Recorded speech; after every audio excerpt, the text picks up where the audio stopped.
Olá, pessoal! Bem-vindos novamente à nossa aula de ciências semanal. Então, estamos falando aí da diversidade de seres vivos e na aula passada estudamos um pouquinho sobre bactérias. Vamos corrigir primeiro a atividade antes de passar para o próximo tema. Tá? Então, vocês tinham aqui na questão um textinho, né, sobre tuberculose. Não vou ler o texto aqui, tá? Para a gente não perder muito tempo. Vamos direto para as respostas, né? Então, que tipo de ser vivo causa a doença que se refere no texto? A tuberculose é causada por bactéria, tá? Considerando sua resposta anterior, os medicamentos receitados por médicos para alguém que contraiu essa doença devem ser antibióticos ou vacina para tratar antibióticos, tá? Antibióticos são usados para tratar bactérias. Agora, se for para prevenir, sim, existe a vacina contra a tuberculose, tá? Mas para tratar, tem que ser o antibiótico. Questão 2. Vocês tinham aqui uma tirinha, né?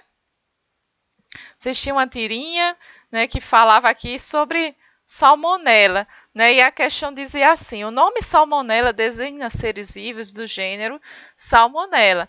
A intoxicação que a mãe do garoto se refere é conhecida como salmonelose, tá? Aí aqui tem, essa doença é causada por protozoário, vírus, bactéria ou por algum outro ser vivo? É por bactéria, né? Como a gente viu na aula passada. Quais são os sintomas da salmonelose? Vocês poderiam pesquisar, né? Tem febre, né? Diarreia, mal-estar, principalmente, tá? E aí tem outros sintomas, né? C. Quais os procedimentos que você deve adotar para evitar essa enfermidade?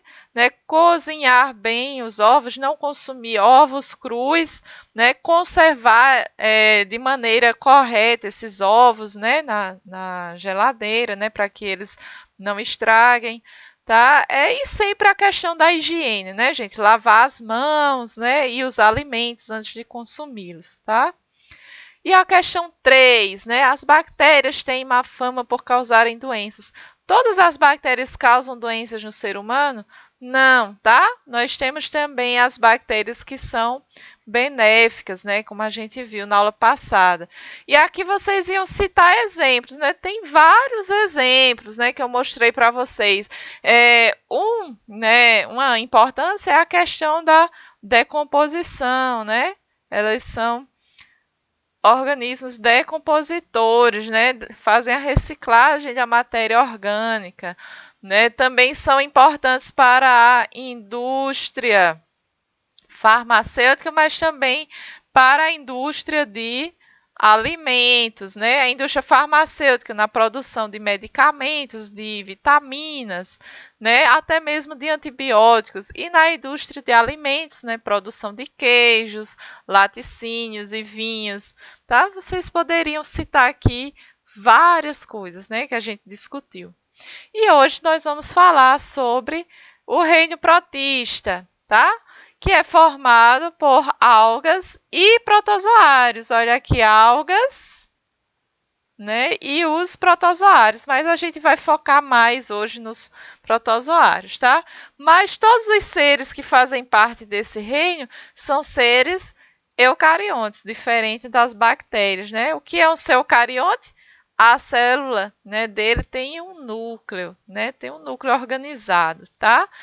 Os seres desse reino podem ser autótrofos, ou seja, podem fazer fotossíntese produzindo o próprio alimento, ou podem ser heterótrofos, né? Nesse caso, eles têm que se alimentar de outros seres para obter energia.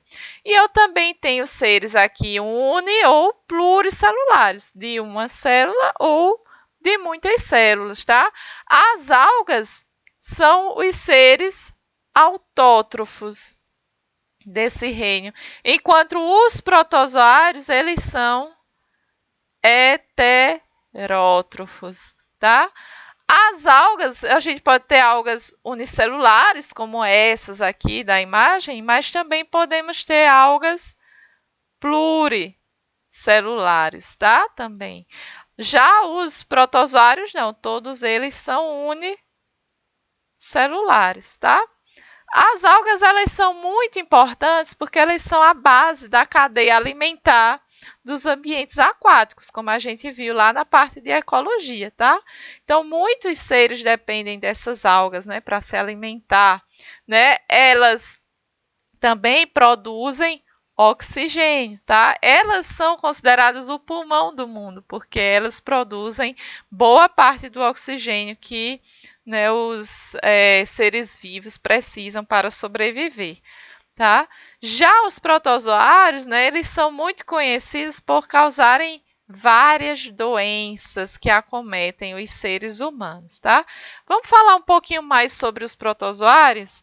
Né? Então, aqui eu trouxe fotos para vocês verem, né, alguns protozoários. Olha, aqui a gente tem o paramécio,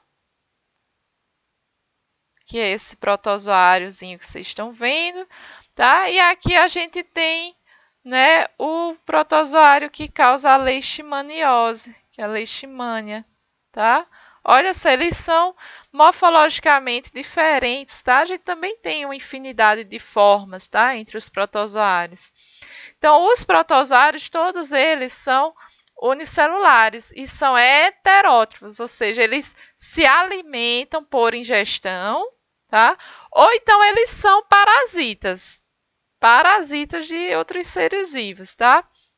Então, para se locomover, né, vocês veem que esses parasitas eles podem ter um flagelo, como esse que a gente está vendo aqui na leishmania, ó, tá? Ou ele pode ter esses cíliozinhos, ó, que a gente está vendo aqui ao redor, tá? E é assim que eles se movimentam, tá? No ambiente. Eles podem estar em vários ambientes também, tá? Mas principalmente ambientes úmidos, tá? E qual a diferença desses cílios para o flagelo? Né? Então, tem algumas diferenças. O formato, né? Que os cílios são menos curvos. O tamanho, você vê que os cílios são mais curtos e os flagelos mais longos. E a quantidade, né? Porque enquanto flagelo só tem um na célula, cílios eu tenho vários, tá? E, claro, temos as doenças que são causadas por protozoários, que a gente chama de protozooses. Eu trouxe aqui algumas delas, né, para a gente aprender. Né? Temos a amebíase, ou seja, a ameba ela é um protozoário, tá? Então, a ameba, como é que a gente pega a ameba, que é causada pela entamoeba stolitica? A ameba, a gente adquire ela ingerindo água e alimentos que estão contaminados, tá? Os sintomas, anemia, cólicas e principalmente diarreia. Como é que a gente faz então para evitar a amebíase? Saneamento básico, tratamento da água, tá? Dos alimentos que você come, higienizar bem, lavar as mãos antes de comer, lavar as mãos após ir ao banheiro. Outra doença que também você adquire assim por água e alimentos contaminados é a giardíase, que também é um protozoário, tá? Vai ter basicamente esses sintomas também de dor, diarreia, tá? Vômito, tá? Então a giardíase também você pega assim, com água e alimentos contaminados e se evita da mesma forma que eu evito a ameba, tá? Mas nós temos uma doença, né, bastante conhecida que também é causada por protozoários, que é a doença de Chagas. A doença de Chagas é causada pelo Trypanosoma cruzi. Olha, ele parece com isso aqui, com esse desenhozinho, tá certo? E é transmitida pela picada, né, do barbeiro, né? O inseto barbeiro, na verdade, esse protozoário fica nas fezes do barbeiro. Quando o barbeiro pica a gente, né, a gente tem a tendência de coçar, e aí esse protozoário que estava lá nas fezes dele, né, acaba entrando na corrente sanguínea, tá? E daí pessoas que moram em condições precárias, né, acabam pegando com mais facilidade, porque em casas, né, de barro, né, ou em ambientes, né, que tem esse tipo de inseto, né, o inseto gosta de viver ali, então ele acaba transmitindo, né, a doença para essas pessoas, tá? Ou também pode ocorrer por transfusão de sangue, né, mas o sangue dos bancos de sangue é altamente controlado, então muito difícil hoje em dia você pegar isso assim, tá? Então, como é que eu faço para evitar, né, a doença de Chagas? Morar em casas de alvenaria, tá? É uma solução, mas nem todo mundo tem condições. Então, colocar telas nas janelas, né, para evitar a entrada de insetos. Dormir usando aquele mosquiteiro também é uma saída, né? E o uso de repelentes, né, para espantar o barbeiro, que é o vetor da doença, tá? Temos também a malária, que a malária também é transmitida pela picada de um mosquito, tá? Que é o mosquito prego, do gênero Anopheles, tá? Então, esse mosquito, quando ele pica a pessoa, ele transmite o Plasmodium, tá? Que é o agente causador aqui da doença, tá? Então, existem várias espécies de Plasmodium, tá? Que podem causar a malária. Tá? Quais são os sintomas? Principalmente febre, tá? Picos de febre a cada 3 dias é a característica da doença, tá? Como que eu faço para evitar, né, pegar a malária? Né? Principalmente combatendo o mosquito transmissor, tá? Então, uso de telas também nas janelas, uso de repelentes, tá? E evitar o desmatamento, porque é o desmatamento que causa a infestação desses mosquitos nas áreas urbanas, né? Já que eles vão perdendo o habitat natural deles, tá?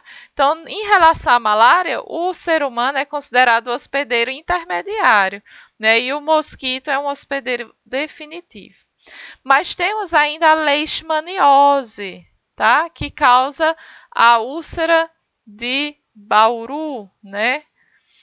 Ou também causa o calazar dos animais, né? Então, a leishmaniose pode ser de 2 tipos, né? A tegumentar, que a gente chama de úlcera de Bauru, ou a visceral, que a gente chama de calazar, que ataca muitos animais aqui na nossa região, tá? Essa doença também é transmitida pela picada de um mosquito, que nesse caso é o mosquito palha.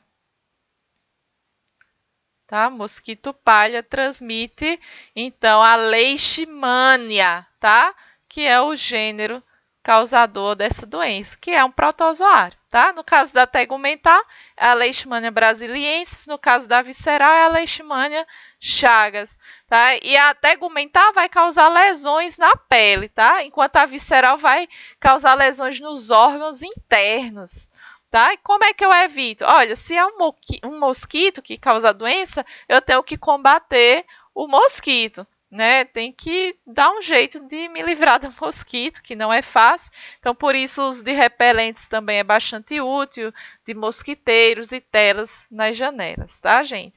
Espero que vocês tenham gostado da nossa aula. Tá? E agora, como sempre, vocês vão fazer a atividade e aí na aula que vem a gente corrige e dá continuidade, ok? Então, boa semana para vocês e até a próxima aula.